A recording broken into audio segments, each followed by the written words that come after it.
নমস্কার। আমি আজকে কুলের আচার করে দেখাবো, বায়ার আচার যেটারে বলে। তো কুলের আচার করে দেখাতে গেলে আপনার লাগবে, প্রথমেই বলি, লাগবে কুল। আমি কুলটা এখানে একটা সিটি দিয়ে রেখে দিয়েছি। এমনি কড়াইতে সিদ্ধ করলেও হয়, আমি নুন দিয়ে প্রেসারে সিটি দিয়ে রেখে দিয়েছি। খুব তাড়াতাড়ি নরম হয়ে যায় প্রেসারে একটা সিটি দিলে। আর লাগবে আপনার সবচেয়ে আসল জিনিস হচ্ছে গুড়। আমার এটা 2 কিলো কুল শুকানো, সেটাই আমার গুড় লাগবে প্রায় 600-700 মতো গুড়। আমি গুড় নিয়েছি 700 গ্রাম মতন। আর লাগবে আপনার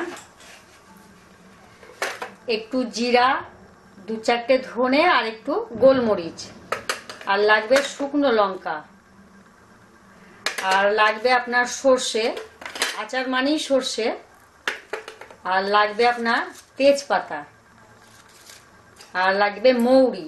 কুলের আচারে একটু মৌরি বেশি করে দেব, ভেজে গুঁড়ো করে দেব। আর লাগবে মেথি, আর লাগবে আপনার পরিমাণ মতো নুন। নুনটা আমার দেয়া হয়ে গেছে। আর লাগবে আপনার সর্ষের তেল। তেল খুব বেশি লাগবে না। প্রথমেই আমি মশলাটাকে ভাজবো। আমি জিরাটা দিয়ে দিলাম, জিরা, ধনে, গোলকি দিয়ে দিলাম, মৌরিও দিয়ে দিলাম, মেথিও দিয়ে দিলাম, লঙ্কাও দিয়ে দিলাম। তেজপাতাটা আমি একটু টুকরো করে দেব যাতে ভাজাটা ভালো হয়। দিয়ে আমি এগুলো একসাথে সবগুলো ভেজে নেব মশলাটাকে।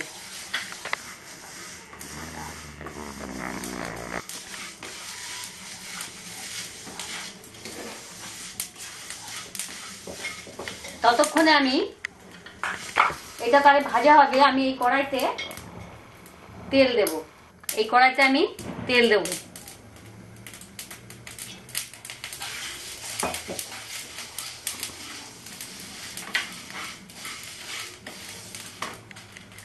আমি কয়েকটা শুকনো লঙ্কা এতে দিয়ে দেব।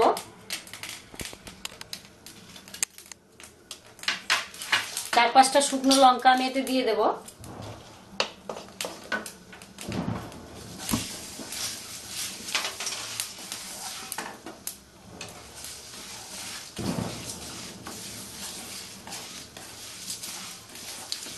মশলাটা আমার ভাজা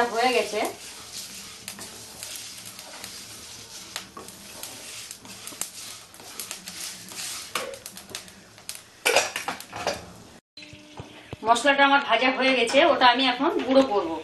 আর আমি এতে এই কড়াইতে আমি শুকনো লঙ্কা দিয়েছি, এবার সর্ষেটা দিয়ে দেবো।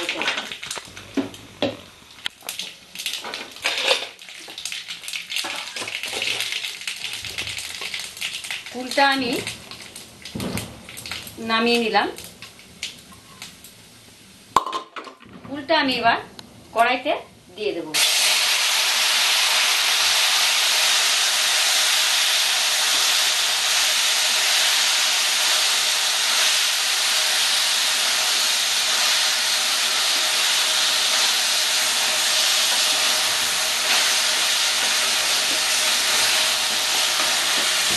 এই আচারে আপনারা পারলেও হলুদও দিতে পারেন।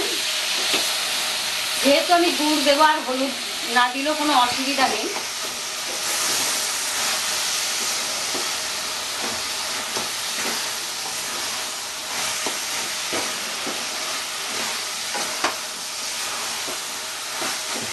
এটা আমি অনেকক্ষণ ধরে, যতক্ষণ না জলটা হয়ে যাবে, শুকিয়ে যাবে, ততক্ষণ আমি নাড়তে থাকবো।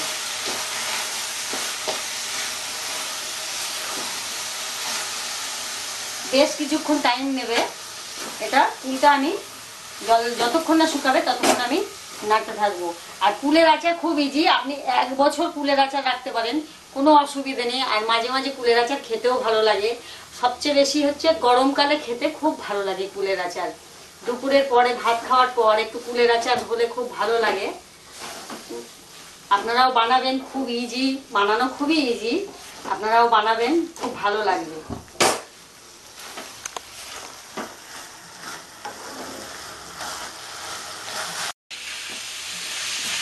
আমার কুলের জলটা মোটামুটি শুকিয়ে এসছে। আর কুলটা প্রত্যেকটা কুল আমি গেলে দিয়েছি। প্রত্যেকটা কুল আপনাকে একদম গালিয়ে দিতে হবে, নাহলে ভেতরে মিষ্টিটা ঢুকবে না। আর জলও শুকিয়ে এসছে কুলটা। এবার আমি গুড় দেব। গুড় দিলে আবার একটু জল বের হবে।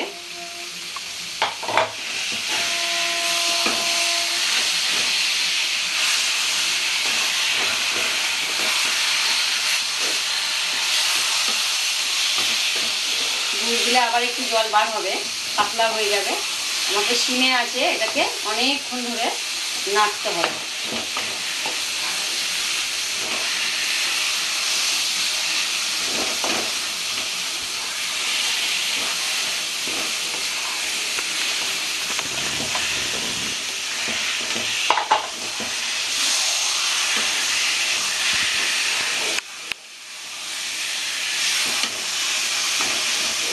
মশলাটা আমি সবার শেষে দেবো। এখন মশলা দেব না, এটা অনেকক্ষণ ধরে নাড়তে হবে।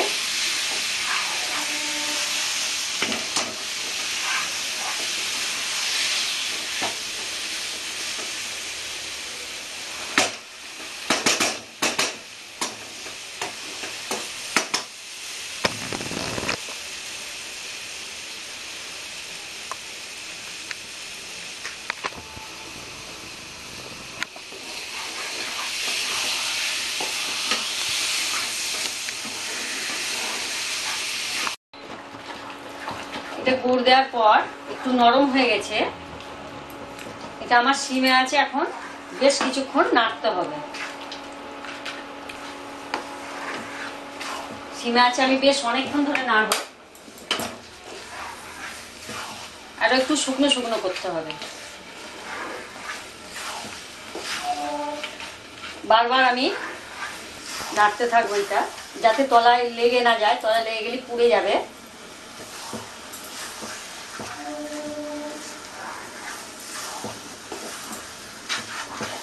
বারবার নাড়তে হবে এইভাবে।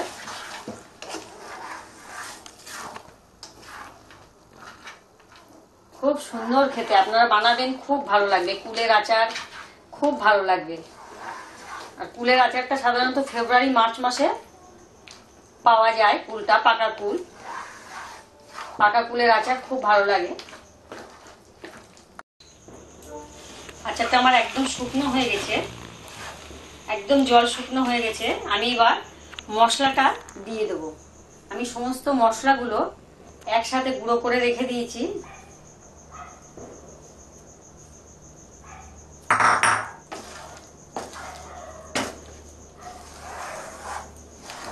মশলাটা দিয়ে নাড়াচাড়া করব, সব জায়গায় যেন মশলাটা সমস্ত আচারে যেন মিক্সড হয়ে যায়।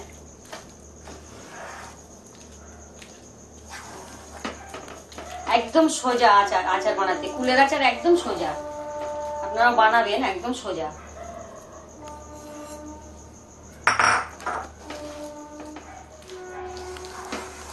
আমি অল্প অল্প করে মশলা দিয়ে দিয়ে এটাকে সবগুলো মিক্সড করব।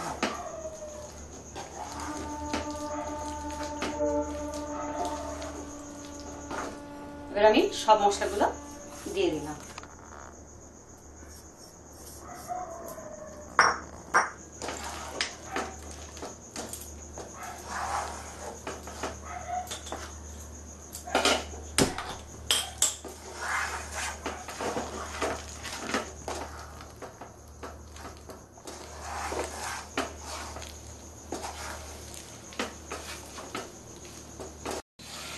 মশলাটা আমার পুরো মিক্সড হয়ে গেছে।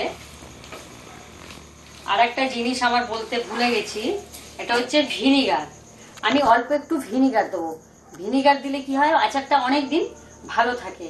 ওই জন্য আমি একটু 2 চিবি মতো ভিনিগার দিয়ে দেবো এতে।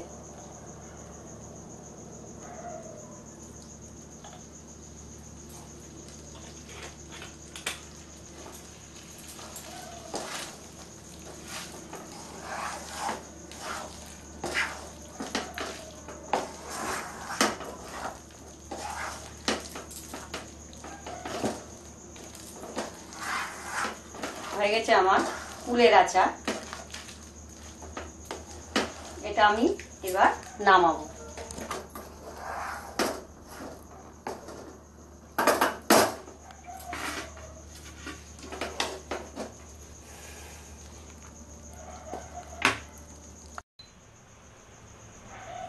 হয়ে গেছে আমার কুলের আচার। খুব সুন্দর খেতে, আপনারা বানাবেন, খুব ভালো লাগবে। আমি যেভাবে বানিয়েছি সেইভাবে বানাবেন, ইজিভাবে বানাবেন। আর মশলাটা একসাথে ভেজে নিয়ে একসাথে গুঁড়ো করবেন, খুব মিহি মশলা করতে হবে না। মশলা একটু মানে আধা পেশা হলেও ভালো লাগবে। আর এইটা আপনারা বানিয়ে কেমন হয়েছে আমাকে জানাবেন। আর এটা দেখে আপনারা আপনার বন্ধু বান্ধব, আপনার রিলেটিভদের সাথে শেয়ার করবেন। আর এইটা ভিডিওটা দেখে আমাকে আপনারা সাবস্ক্রাইব করবেন, তাহলে আমি আরও নতুন নতুন ভিডিও আপনাদেরকে দেখাবো। আর এই ভিডিওটা দেখার জন্য আপনাদেরকে ধন্যবাদ।